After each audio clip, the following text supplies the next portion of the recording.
the low brain is not a quick learner.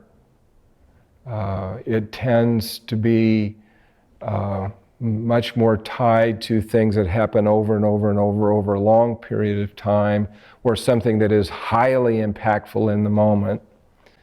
The upper brain, the cortex, learns very quickly. That's its function. That's why it evolved. And it makes us the most human. But many of the problems that children have, particularly what's called early developmental trauma, the traumatic experience is stored in the lower brain, not the upper brain. But yet most of our therapies are cortex therapies. Our education system is clearly a cortex process.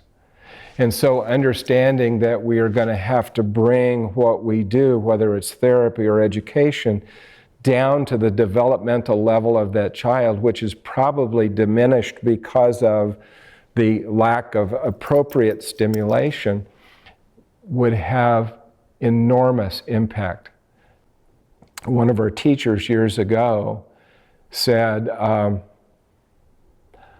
I was not sure about whether we needed rocking chairs in our preschool classrooms when you encouraged us to put them in. But I think I know what you're talking about now. And she pointed at a little boy and she said, if I will rock him when he shows the first signs of being agitated, he can rock for 10, maybe 15 minutes at the most, and he's fine. If I allow him to continue that escalation until he's hitting, kicking, spitting, biting, which he will do, it's 2.5 hours. And she said, that is our entire activity half day. And she said, honestly, I pick 10 or 15 minutes. And so I think, what's the potential out there?